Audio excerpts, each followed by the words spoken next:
Hi everyone, welcome to our event. This event is brought to you by Datadogs Club, which is a community of people who love data. We have weekly events. Well, during summer they are not so weekly, but still we have events. So if you want to find out more about the events we actually have quite a few in our pipeline. There is a link in the description. Click it out, click on it and check it out. In particular, Today we will have a workshop about serverless, deploying your machine learning models with serverless. And tomorrow we have a pre-course Q&A about our machine learning engineering course. And actually that's one of the things we will talk about today too with Pastor. But a few other things before we start. So don't forget to subscribe to our YouTube channel. This way you'll stay up to date with all our content that we have. And last but not least, we have an amazing Slack community where you can hang out with other data enthusiasts. During today's interview, you can ask any question you want. There is a pinned link in the live chat. Click on that link, ask your questions, and we will be covering these questions during the interview. And by the way, I think this is Grammarly's thing. I haven't used Grammarly in a while, ever since ChatGPT. I started using ChatGPT I started paying for ChatGPT. I just canceled my Grammarly. So maybe I should make a new slide. Anyways, so I need to stop sharing my screen. Now I'm opening the questions we prepared. And yeah, so let's start. You're ready. Yeah. This week we'll talk about learning machine learning while being a medical student and how self-learning turned into career. We have a very special guest today, Pastor. Pastor was and has been an active, like he was a student of a participant of one of our courses. He has been very active participant. He is a very active member of our community. So I'm very happy to have him today in this interview. So Pastor is a machine learning engineer and a mentor. He loves focusing on practical hands-on work. And while he was studying medicine at the university, he took on a side project that introduced him to machine learning. And he started sharing things publicly during Machine Learning Zoom Camp, and that helped him get interviews and job offers. That's really cool. I actually didn't know much, so I'm just reading the bio that we have. I'm really curious to know more about that. So welcome, Pastor, to this interview. Hi, everyone. Thanks, Alex. I'm really excited about this interview. So, yeah. Yeah, me too. And I saw that you have been very active, and you in our courses we have a leaderboard, and I think you were top one, right, in one of our courses. Yeah, Or yeah. I actually participate in the machine learning engineer course, and I had the first play on my cohort. So, yeah, that was pretty cool. Yeah. Yeah, cool. So before we start talking about all that, let's start with your background. Can you tell us about your career journey so far? Yeah. I just recently graduated from med school, so I'm a medical doctor. But throughout my career, I was learning programming and started working as a statistician. Then I moved to data analyst, then data science, data engineering. So I pretty much went to the full data pipeline and with roles and just projects that I have with a lot of people. And so yeah, and I was just loving to improve and to learn a lot of stuff. So I went through the whole data pipeline with roles and projects. Mhm.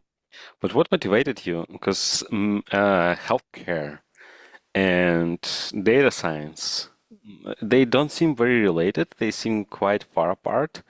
So how did you get into programming while being a student at a med school? Yeah, so I actually before I graduated from med school, I graduated from a social science.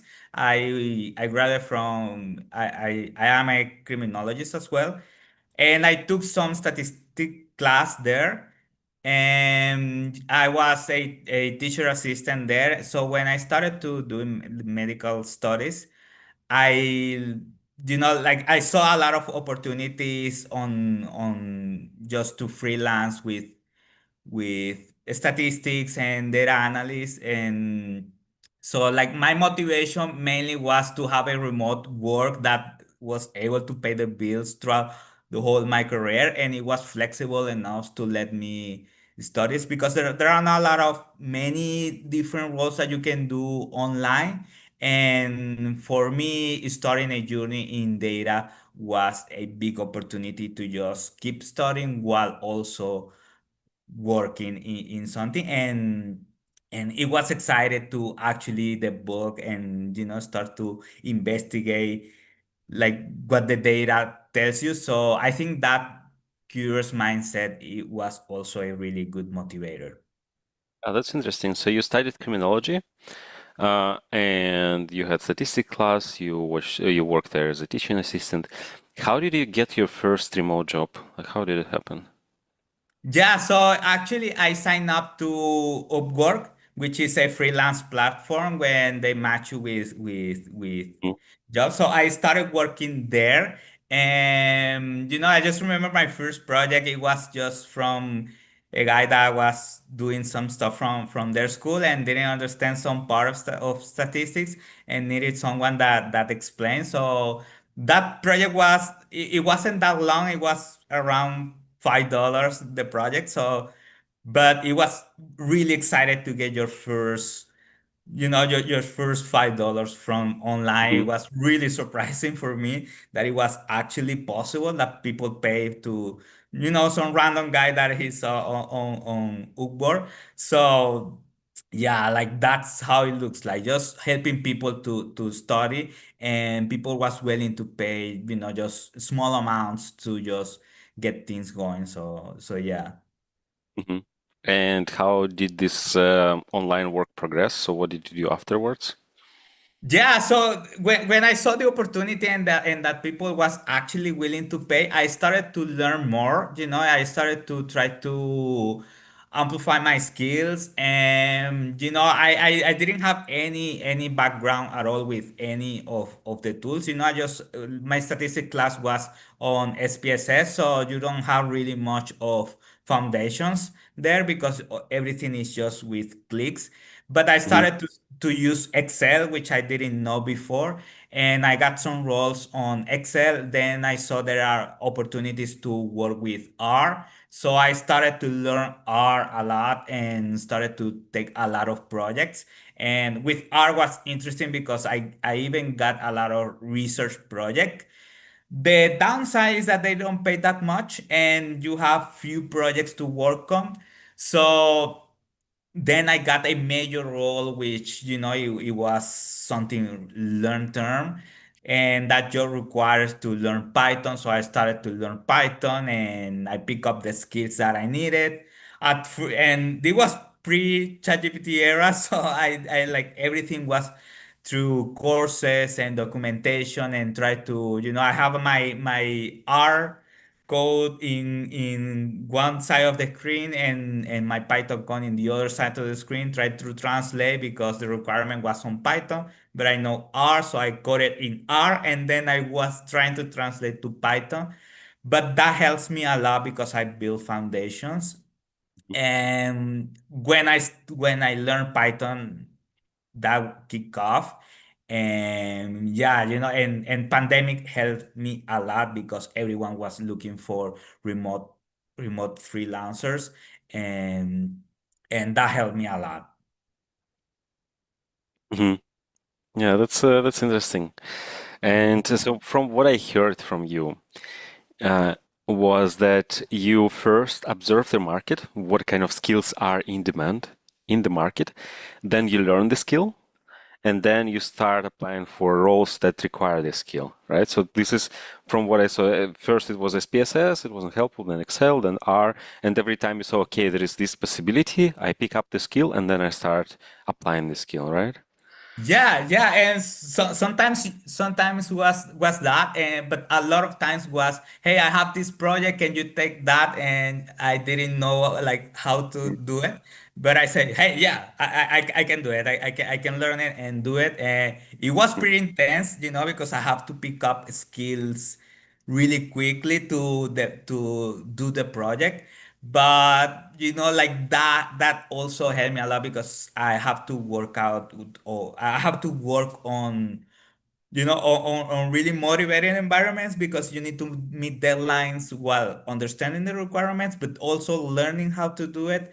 So yeah, it was kind of that sense of the market, but also sometimes it requires some type of skills. So I learned the skill while I was doing the job, and because that is a competitive market. So sometimes you cannot like just say, hey, I don't know how to do that. Perhaps you need to Mhm. someone else. Like I think that would be good when you are working at a high level on a professional experience, but when you are starting to build your career and you're starting to do a lot of freelance work, sometimes you need to push yourself a bit and take projects that you don't know how to do it. And but for me, it works really well because I was able to take a lot of projects and I was able to succeed in almost all of them, and I even was one of the highest ranked on the platform. So yeah, I mean, it's hard, it's intense because you need to work out like on you need to wake up early, you need to like go to bed really late because you are learning and you are applying things, but at the same time it's fun. So yeah. Yeah, but you're also studying at the same time. Not just learning Yeah. and working, but also you have studies. So first it was criminology, and then it was medicine. Like it's intense. And I imagine I have actually a childhood friend who studied medicine. He was a dentist. He was studying to become a dentist, but still first for a couple of years when they learn the basics that are common for all the doctors, right? And that was Hmm. insane. It was very intense. So like it's really motivating to hear that you were able to do all that. Uh, yeah, that's really cool. Yeah, yeah, exactly. So you need to work to a lot through medical studies, but I also think that the shift gears between two different areas or two different domains helps you because sometimes you learn some type of approach from medicine and you can apply to data, but sometimes it's the other way around. You can take things from data and apply to medicine. And I was always pushing to productivity and how to make your time efficient and try to make progress on everything, and at the same time try to keep things balanced. And but yeah, like I mean, I always saw like that like those two things were combined because like data helps me to pay all my all my career or my medical career. So I don't think it was possible one without the other. And also going through med school motivate me to do a lot more things on data. So in my own perspective, I cannot see how these two would be, how I would be able to manage either one of the domains without the other one. Yeah. I see that there is a question. What was the remote site where you found your first job? It was Upwork, right? Yeah, it Upwork. was awkward. It was at different times. I started, I think it was around 2016. Was it So, called differently? Was it Odesk or back then? what was that? Okay, can you say that again, please? Before Upwork, we had Odesk and Elance, right? And then they merged. Remember this time? Uh, yeah, I was after that. I didn't even know those platforms. So when I started, it was just on Upwork. And yeah, and the funny part is I didn't know how to communicate as well in English with people. So everything was with writing, and I have to also pick up English skills while I was working and learning Insane. and yeah, yeah, yeah, because obviously I took English class throughout my throughout my life, right? But being able to speak with someone one on one and in a live environment, that's something that I wasn't I Yeah, it's haven't not done easy. that before. Yeah, Yeah, so it's not easy. yeah. Yeah. I imagine I remember the first time I went to the States, how difficult it was to speak to people. And I was an English teacher, so I had two degrees like you. So it was computer science, and then second was English teacher. And then for me Mm. as English teacher coming to the States and then realizing that I don't understand a word of what they are saying was like, yeah, Yeah, not easy. you think you know until you start talking with people, right? Yes, they are asking to spell the name of the website. I just spelled Upwork. Okay, and what is your specialty as a medical doctor? Are you like a generalist or? No, I'm a journalist, so I just recently graduated from med school. So yeah, when you graduate, you graduate without any specialty, and then you started to see what specialty you can take Ah, after one okay, I year. Or see. yeah, yeah. So now what's the next steps for your medical career? Do you need to, how's it called? Do you need to work at a hospital to help there? Yes. So when you graduate from med school in my country, you need to do 1 year of service in a rural community. Mm, So you need to go to a rural community and start to just practice medicines there because even though you are graduate, in theory you're still learning. So you cannot practice medicine outside of that 1 year program. And after you complete that 1 year, you can start you can either work as independent physician or apply from a residency program. mm. So what's your plan? Do you have a plan for this one? Yeah, so my plan right now is to just complete my 1 year of service of rural community. I like internal medicine, I like cardiology, I like neurology, but I haven't decided that yet. And also I'm trying to see if I can combine in some ways data with healthcare and see if I can build a career there. Mm, But I still need to figure out if I wanted to do it before specialization or hmm. specialization, you know? Yeah, makes sense. Makes sense. I know that specialists, specialized doctors are in very high demand in Germany because there are so few of them. You always need to wait, like for a cardiologist, for an appointment to a cardiologist, you need to wait like 2, 3 months. And if you have some heart problems, then it's not Yeah. easy, right? To wait for Yeah. 3 months to get an Yeah, appointment. yeah. Actually, Insanity. a lot of people that I know went to Germany to Okay. practice medicine. So it's not that hard to do it. You need to know German, right? So Yeah, you need to be able to speak the language. But if you pass that, you can. German is so difficult.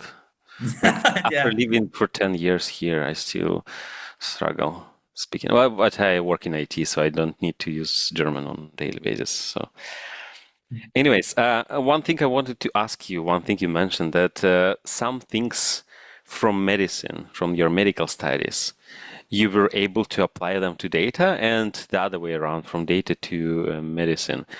Um, so I was wondering what these things are. Do you have an example? What things you could what kind of things you can transfer across these domains? Yeah, so on medicine, I like on medicine you have different path or you have different skills that you acquire throughout your career. And but I think one thing that helped me a lot was the organization that you have at the hospitals, and also that you always develop a plan. So you cannot have a patient without a plan, without knowing what to do the next day, even though where there are complicated cases and sometimes you don't really know, or the facility don't really know what to do with the patients in terms of their disease. You always have a plan for the patient, because if not, the patient will be in his place, right? So I think that always came up with a plan even when things are difficult, and always know what to do the next day is something that helps me a lot to organize projects and to know what to work on every time. Like you also, like you develop that skills to always prepare for uncertainty, because uncertainty is the most common thing that you will have in any domain, in any career, in any job that you do. You always prepare for the unexpected things. And I think from data I was able to apply a lot the curious mindset. So I see data people that is, or successful people that are from the data field. They are, in general, they are really curious, and they're dig deep into the whys. So you don't just stick with a diagnostic. You go into the why, and that helped me to see what other people wasn't looking, right? Or to try to dig deeper. Okay, why this patient is behaving like, or why this is, if it's behaving like it does, and prepare for and understand probabilities. That helped me a lot, because when a patient comes to the emergency department, there is a demography, there is epidemiology, and there are environmental conditions that are specific for that patient. So even before the patient comes to the emergency room, you can understand their probabilities to having any type of disease.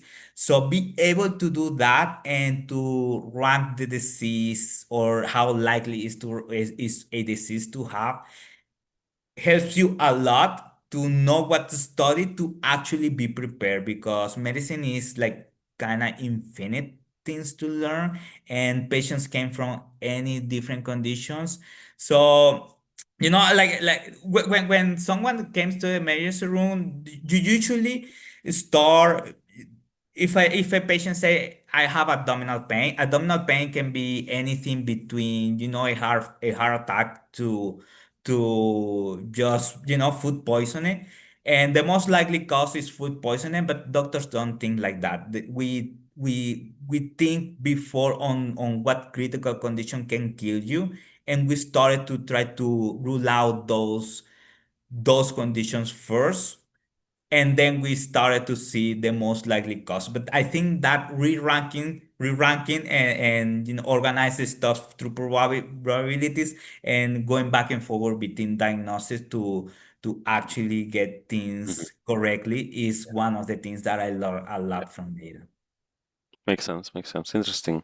So just relying on probability in healthcare is not enough, because the most likely cause could be food poisoning, but maybe this patient has something more severe, right? So you need to, as you said, go from the most severe things and then eliminate them until you find something more probable, right? Exactly. Yeah, yeah, exactly. And I was checking one website that is supposed to be a triage system. So you type your symptoms. It works with a GPT under the hood. So you type your symptoms, and they started to evaluate your symptoms and asking questions, and you are able to see the logs. And I think one thing that those applications fail is because they don't re-rank based on severity. They re-rank based on just probabilities. So when I did that exercise with the patient with a heart attack that is manifest as abdominal pain, which can happen and is quite frequently, that doesn't take into account until the 20th iteration with the patient. So that's something that definitely can be applied to the world of data, and the data to the world of healthcare. Yeah, thank you. So speaking about machine learning Zoom camp, our machine learning engineering course, how did you find out? How did you find out about this course? How did you come Yeah, across? I actually was through one of your ex posts. So in that time was Twitter. I think it was Twitter at the time. Still, so I saw that, and I tried to sign up and didn't know how to manage things, because I haven't used Slack before that. So I reached out to you through X, and you helped me out to set everything up. So that was really motivated because I had my first blockage there, but you was so responsive. So I Because unfortunately these days I don't check Twitter or X very often. So if okay. somebody is waiting for my reply there, I apologize. It's better to use my email if you want to get in contact with me, and you get it like when you go to Data Talks Club and you fill in the form with email, you get an automatic message from me, and then you can just reply to it. So that's the best way to reach to me right now, because Twitter. It it's a very nice platform because I am able to reach people like you, Pastor. But Mhm. it's also it's draining. Like you may go there to check something important, and then half an hour later you're scrolling through Yeah, cute yeah. hidden videos. So yeah. Yeah, yeah, but I found out there, and it was interesting because at that time I was trying to not to do so many things because I was kind of burned out, but I saw the opportunity to work on a hands-on course which was live, which I didn't have before. Before that, I just went through a bunch of Udemy courses or Coursera courses or even YouTube, and that was okay to pick up skills, but I didn't have the live interaction with other people that was learning the same thing that I was learning and with instructors and also with a paced live course that actually make you to go through the schedule, which I found the most difficult thing to Yeah, do. we do this on purpose. We do these courses on purpose in cohorts. Because for me personally, it's also difficult to follow a course at a self-paced mode. So I can totally understand you. Okay, yeah, yeah, and I think that was the first time that I saw something like that, and right now it's mainstream. Like I think a lot of people is doing live courses, and a lot of people is actually engaging in those live courses with platforms like Maven or so. I think it's picking up a lot of Because it's effective. yeah, yeah, yeah, and it was surprising because I thought platforms like Coursera or Udemy will take up over the market, but in fact, it's live courses that actually, is taking over. And I found it the most helpful thing to do, just Hmm. learn with other people. Okay, so you found this post on X, then you struggled a little with Slack. I hopefully helped you. That's good to hear. So you managed to join Slack, and then what happened after that? So yeah, so I just started to go through the videos to engage in the platform. I saw that there was a leaderboard, and I'm a competitive person. I like to compete, even though you mentioned a lot of times that leaderboards, is it shouldn't be your focus. You should be targeted to learn, but still the leaderboard helped me a lot, and I just started to try to understand how the leaderboard works, started to submit my homeworks and started to do a lot of posts to keep up of the week of the 7 posts. And that helps me a lot because before that I didn't post at all on any platform.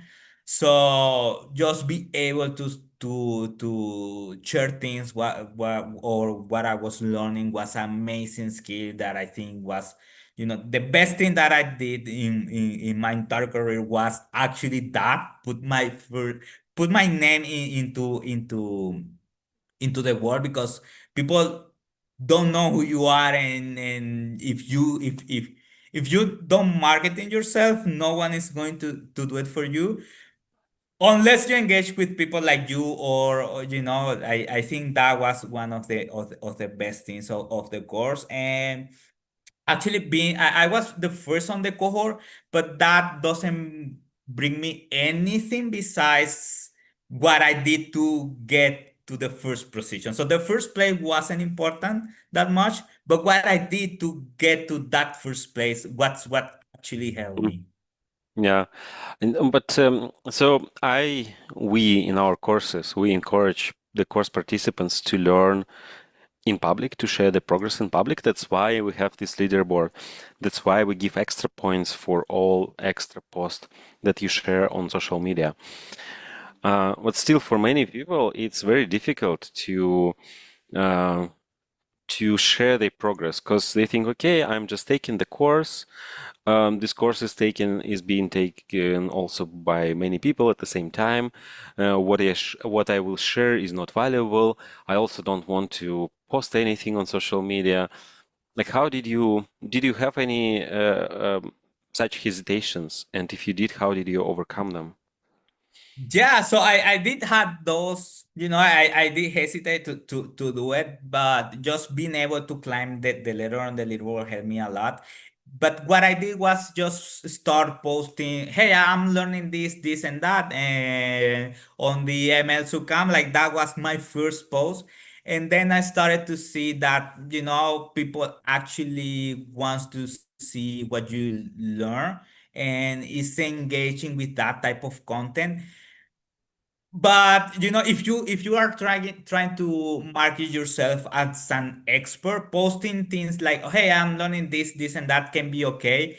But I think I took a different approach. Instead of trying to put I'm learning this and that, I tried to own what I was learning. So instead of say, for instance, hey, this is ML classification and this is the RC curve, I try to explain to an expose. He like or secures helps to understand how good your model is for classification tasks, and these are the steps that you need to be aware when you are plotting a or secure in Python, for instance. So that Mm, type of ownership of the content help you first try to put the mindset of you actually know what you're talking about, and also you market yourself as an expert on the field. And I think that was one of the best things that I was able to do. Translated that I'm learning this and that targets yourself as a student to actually target yourself as a professional, because eventually you will be a professional and people go through your history and see your post and say, hey, this person was talking about, he was explaining to people how to do ML classification or how to become an ML engineer. So I think that approach can also help you a lot. mhm. Well, I look at the questions and I see the question that you started to share your progress during the course, and then that helped you start to get interviews. So how did this happen? Like, can you tell us more about that? Yeah. So actually, like few months after started to share things online and to post things from the ML Zoom camp, and trying to get ownership of that content, I was reached out by recruiters, and I even reached out by one recruiter at Meta. So, like that was really surprising for me because I just was learning the stuff. So I wasn't really prepared for a job at Meta, but still, I did want to go to the interview process just to see how it feels, and just to see how, like, how do you say to a recruiter like that, or how you communicate with a recruiter from those big companies. I think that's a valuable skill, even if you are not prepared, even if you know you won't get the job, even if you know you are posting things that you learned. You cannot get away from that opportunity to actually speak with someone. And I wasn't looking for that opportunity. She reached out to me just based on what I was posting on LinkedIn. So she reached out to me and say, "Hey, I'm from Meta. I saw that you are a good fit for ML engineer role, and so we want to know more about you." And yeah, so like I went through the behavior interview, and that was pretty good, to be honest, because I having a learning mindset is something that they look for. But obviously, like the skills and the preparation, or the years of experience wasn't there. But it was a fun experience to just Mhm. went through that interview. But I was surprised on how easy it is to get interviews. It's not as difficult as you might think. And I think the most difficult part is to overcome your fears to actually put yourself out there and expose yourself, because eventually you will say something that is not totally correct and people point that out. But if you overcome that fear and you started to just to take ownership on what you post, I think it can help you a lot. So yeah. Yeah. Yeah, yeah. Thanks for sharing this story. It's really amazing, and I think the way it works when you post something on LinkedIn, some people who, let's say, follow the same hashtag, or maybe you tag me in the post, so then I interact with the post. Some people interact with the post.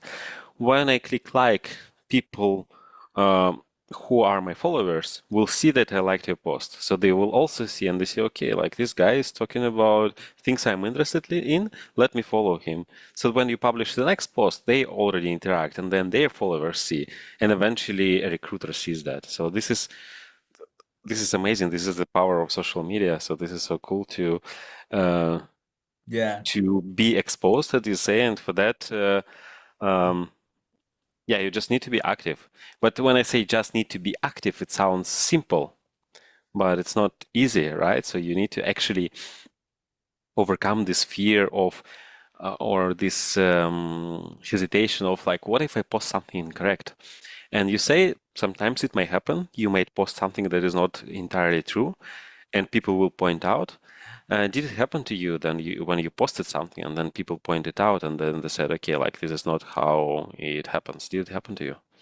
Yeah, I mean, I think sometimes you post things that might not or taken out of context can be, sounds like not as correct. So one time I was reading the AI engineering book from Chip Huyen. So one quote that she has is that like if you AI engineering is build stuff on top of foundational models. And so when I wrote that quote, I put that quote, and some people say, "Oh, so you just need to use ChatGPT to be an AI engineer, or nowadays everyone can be an AI engineer." So I think taking out of context, every things can sound. It's true, right? Like AI engineering is actually building stuff on top of OpenAI, right? So all you need is the access to this, like basically API key, and then you can Yeah, build many things. Like, how is it not right? How is it not correct? yeah, yeah. If you simplify and you take everything, yeah, like yeah, that's AI engineering. On top of that, you need to do a lot of things to actually make it work. And I think that wasn't really communicated through my post. I just put AI engineering is if you build on top. So people point that out, but don't take. I don't Mm, take things personally, and I try to learn from interactions. mm, So sometimes that little post can help you mhm. to actually reach out Yeah. to more people, and those debates also help you. So Right, sometimes because like when you make a mistake and everyone is like, okay, there is a mistake, I have to correct him, right? So they yeah, go and yeah, leave a comment. And what happens when people leave comments? This post gets promoted to the top of your feed, right? Because everyone is commenting on it. So then yeah. this you get more exposure. Interesting. And that's how Stack And Overflow then it's works not a lot. really incorrect what you said. It was more like inviting for a debate. Yeah. Okay.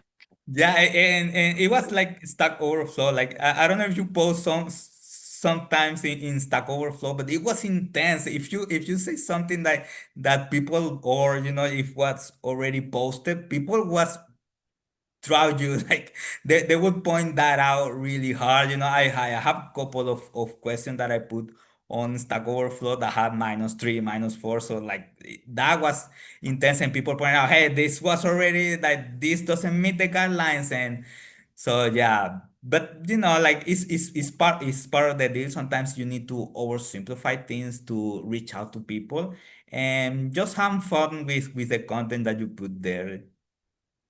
I'm just checking my Stack Overflow. I have actually 2,400 reputation points.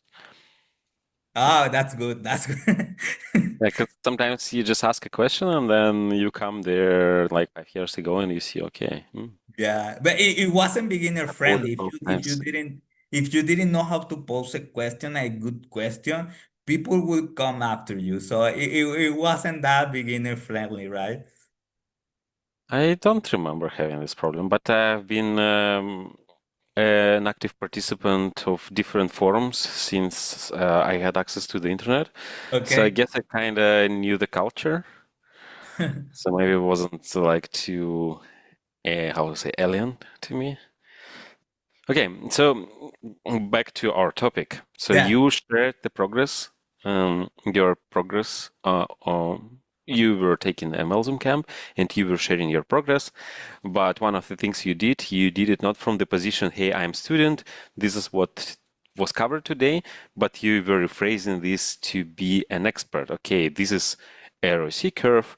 This is used to see how good your classifiers are. So you were sharing what you learned, but more like from an expert point of view. You just rephrased, like reframed your mind, I guess, right? You Yeah. reframed this in your mind.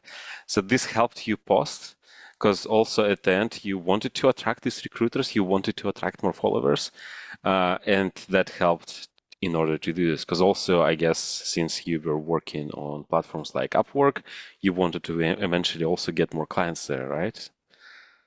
Yeah, yeah. So I actually in Uber once like when I built my like a reputation there, it was easy to get customers, and outside of work was really hard to actually get customers. But after the pandemic, like I saw work was losing a lot of their clients, and I wasn't getting a lot of jobs to actually work on. So I saw like I need to shift to a different place. So I through your course, I didn't even have a LinkedIn account before that, before posting, before the ML Camp.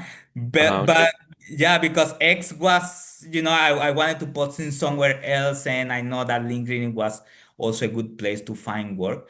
I opened my account and started to post in there, and yeah, I was trying to reach a market, because one fun thing about posting things online is that your audience grow with you. So if you're starting to share things as a beginner right now, eventually those audience will become also senior engineers in other platforms, and they will follow you, and they will, hey, I have been following you from 5 years, and I'm a senior engineer. I would love to work with you. So that type of thing can happen, Mm. and that's something that you also need to look for, right?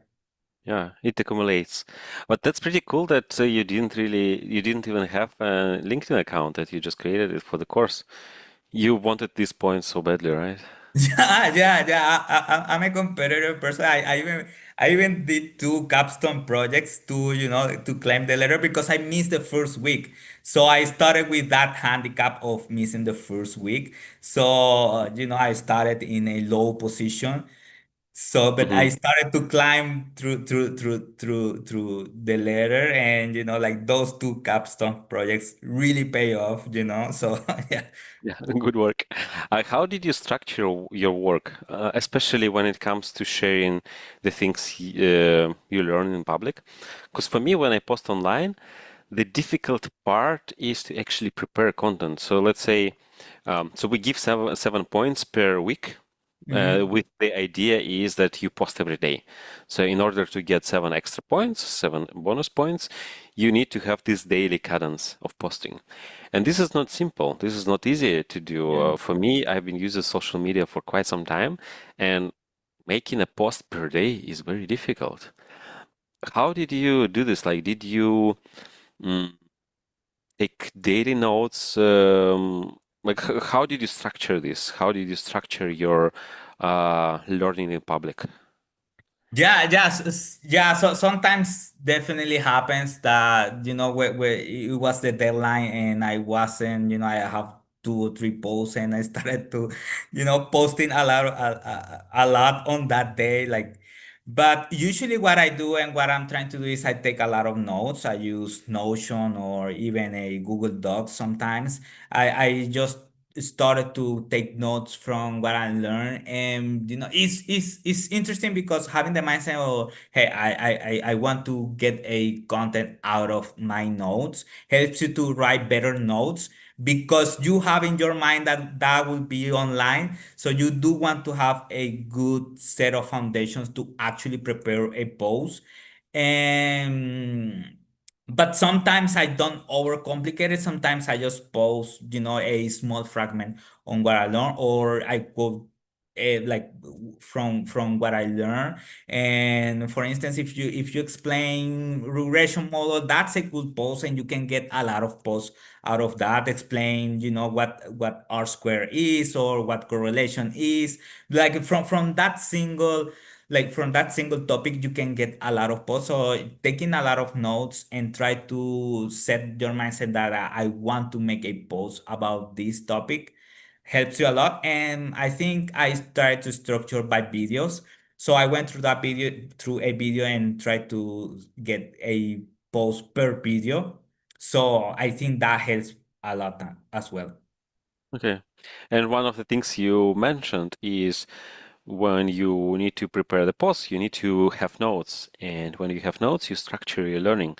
So what I heard from this, what I took out of this, is not only it helps you to be out there and share your knowledge in public, but also structure your own learning, structure the things you learn, so then you become, how to say, you learn actually better. Yeah, Because you kind of need to regurgitate it, to process it before you publish. And this processing, extra processing step that you do before you publish really helps you make sure you learn the things, right? Because you don't want to publish something that is not correct. So then you probably double check things and yeah. then you learn this way better, right? Yeah, yeah, and now that you put it like that, yeah. So you try to crunch through, to go through everything. Try find people, make followers, find recruiters, learn better, take notes, having your everything, and you can do it in a single go. Like you can do it in one go. You can do it in just on the course. You can do a lot of those things if you put your mind into it. And that actually saves you a lot of times because you are not taking from any other place. Mm. What happened after the course? So you finished the course, you were the first on the leaderboard, you had a lot of extra points, and from what I understood, you did two capstones. So in total, you did three projects, right? The midterm and two capstones. So then at the end of the course, you published a lot, you had a lot of notes, and then you also had two portfolio projects, right? Yeah. Did it help you in any way after you finished the course? Yeah, I mean that those projects I still share with, whenever I have a recruiter reach out to me or whenever I have a project that requests some proof of work, I still refer to those projects. And because one thing that they excel is that they are actually deployed. So like I went through the step by step on how to deploy the project in AWS. So that can market you as a cloud expert and a AWS expert and machine learning engineer. And so it has a lot of different components that you can. But also I took data sets from healthcare. I took a skin cancer detection and a pneumonia detection. So that also helps me to fill out the gap between why you are a medical student but also a data science. I don't understand why you are combining those things because that happens me a lot. So I also use those projects to fill out that gap and say, hey, like those are healthcare projects, and it's just going through the whole data pipeline, and it was interesting for me. I worked through them, and I actually put it into a Lambda service that is able to inference. And and the cool thing about that, now you can market yourself as pre-GPT era. You have to do it like there is no question about it that you do it yourself.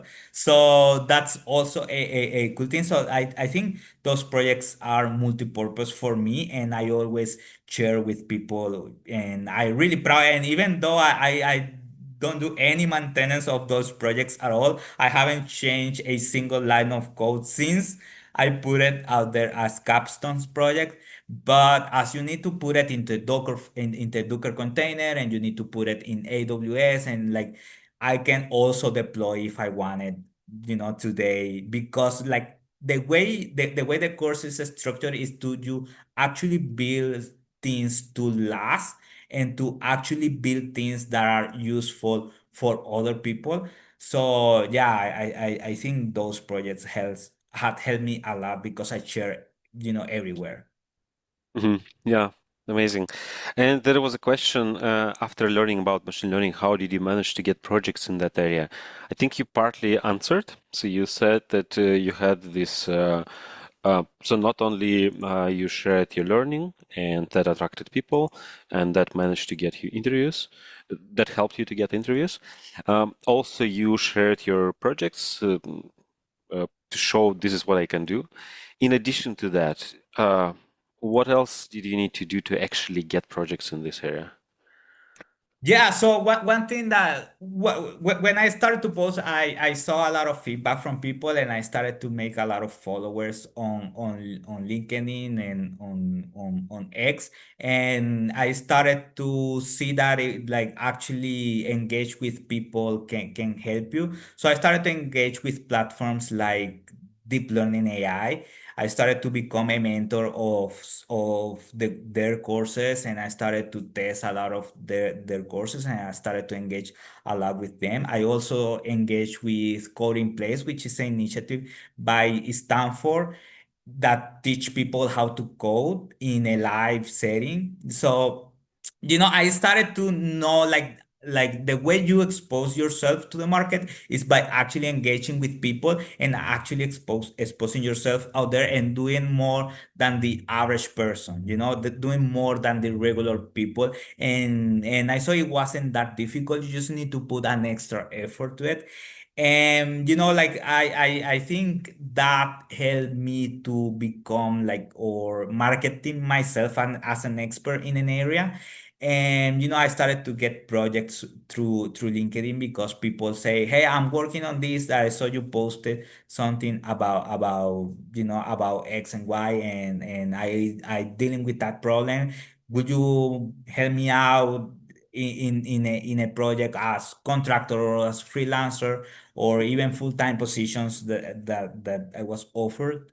And even engaging with communities, I get people there to also, hey, I really don't understand this. Can you help me out to put this into production? And yeah, like, I mean, that help. Like, you'll be surprised how many people is actually looking to hire people in places that are not traditional. Like, on work is people to find work and people to hire people, but you can find and you can get more reach in other places like LinkedIn, but also in communities. There are a lot of people that is able to to and wants to recruit people, or is dealing with a problem and can get to manager. I'm sure in ML Camp there are a lot of people that will sign up because they are dealing with a problem that I need to solve. And if they saw you there, and if he saw you that you are actually engaging, I'm sure there would be some, like, if the probabilities to someone reach out to you would be higher. I won't say that it's guaranteed, but it will definitely be higher, because you don't know where those opportunities are. And sometimes they are in places that you don't necessarily are looking for a job. That's amazing. So that was a lot of stuff to process, but also among the things you mentioned, that you managed to get a place at Deep Learning AI as a assistant, right? Yeah, it's as a mentor. So it's a Mentor. Yeah, it's a volunteer position, but you help people to, when they are dealing with a problem throughout courses and everything. And yeah, and actually being there also helped me to get an interview with the guys from Deep Learning AI to actually work with them. Unfortunately, we weren't able to solve because they work with a financial company to make payments, and sometimes those payments are not easily processed through platforms like PayPal or something. So we wasn't able to sort that out. But definitely Mm-hmm. there is an opportunity to build your career if you are already helping, if you are already there in the platform, people will reach out to you because you already know how to do the work. Okay, so you started to volunteer at Deep Learning AI, um, mentor people, and then eventually it almost became a paid job, but you just didn't sort out bureaucratic things in order Yeah, to pay. I understand. And this thing with Stanford you mentioned, there was some initiative to learn to teach coding. What was yeah. that? Yeah, so it's called Code in Place. So that's a Stanford initiative to teach people how to code. And so I offer as volunteer to teach people. So like I think on April of every year they release a cohort where they assign you to 10 to 15 people so you can teach them how to code following a Stanford curriculum, like the actual Stanford curriculum that they went to learn how to code in the first in a computer science degree. So you go to with people to that curriculum, and I offer to volunteer there, and I teach a lot of people there, and also try to do the extra miles talking with them and providing feedback and suggesting things. And I actually mentioned your courses as one of the highest.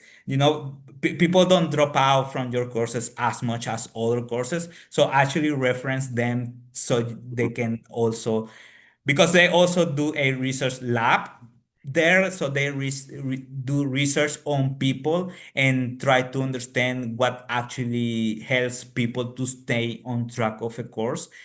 Mhm. And a lot of things you was already doing it, and so I just refer to you to one of examples on a good course to keep Yeah. people's attention. Thank you. Thanks. So I know we should be wrapping up. There is a question I see from somebody.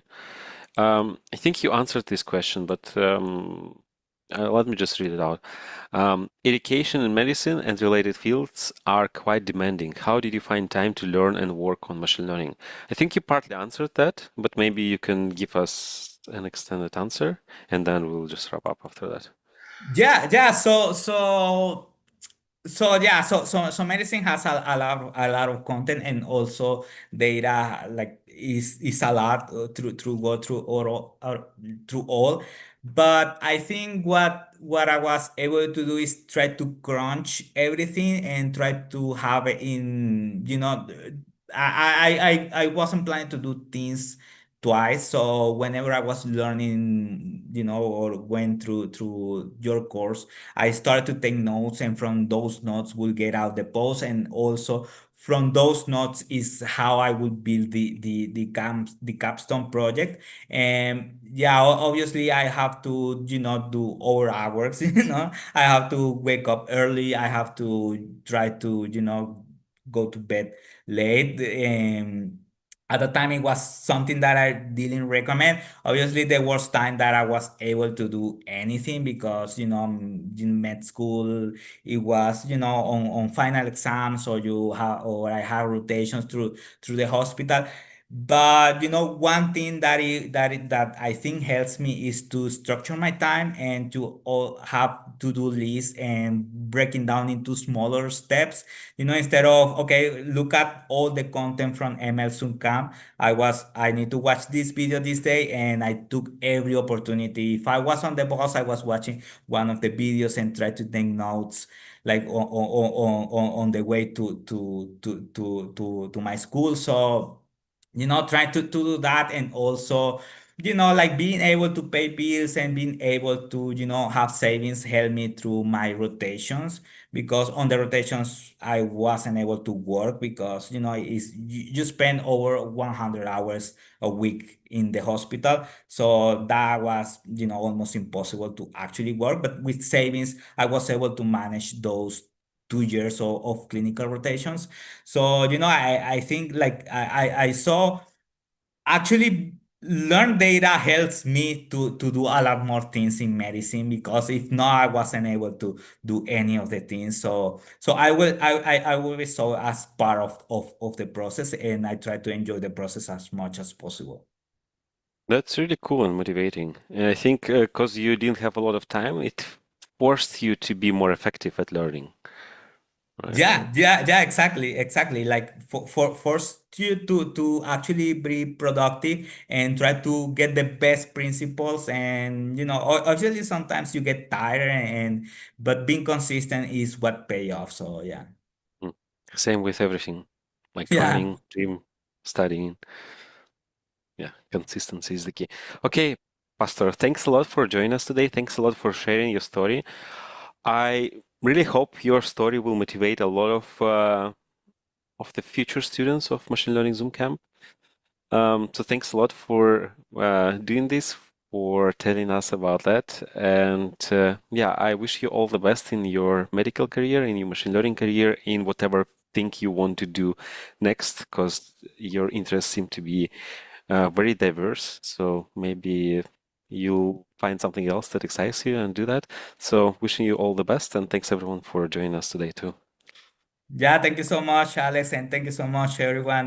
This was really fun. Yeah, well, see you around. Bye.